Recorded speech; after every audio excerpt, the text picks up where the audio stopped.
नमस्कार दोस्तों, मैं प्रतिष्ठा प्री पोएट्री बातों की मिठास में आप सभी का हार्दिक स्वागत करती हूँ।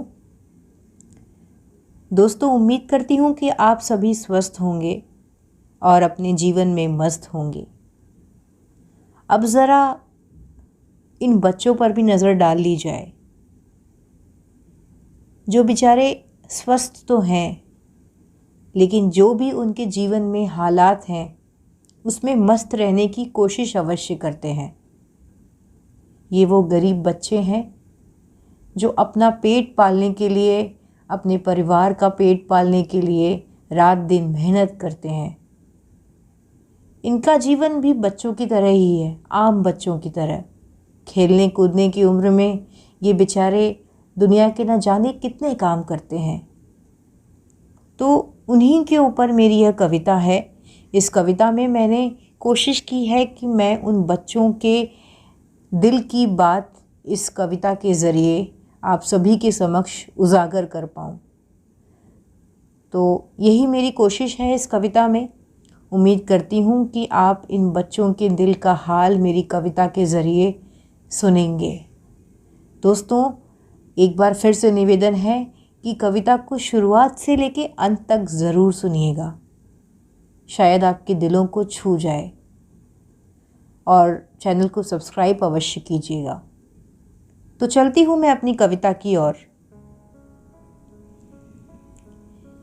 मेरी तकदीर ही कुछ ऐसी है, उस उबलती हुई गरम चाय जैसी है।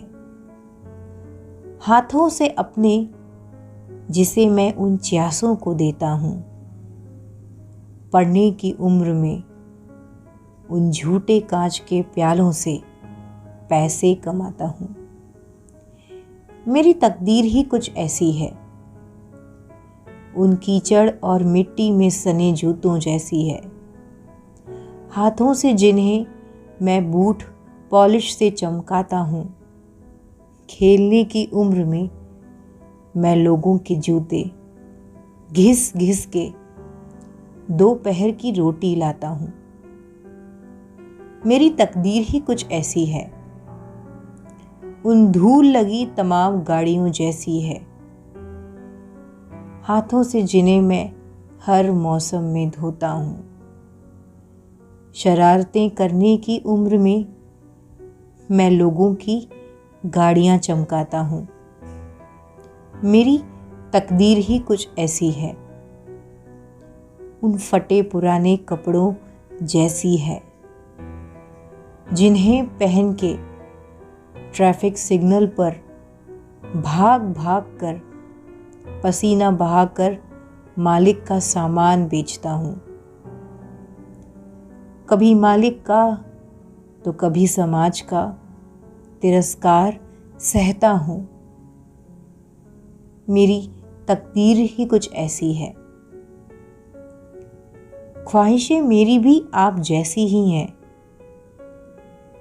अपना लिया मैंने इस तकदीर को खुदा का तोहफा समझ के।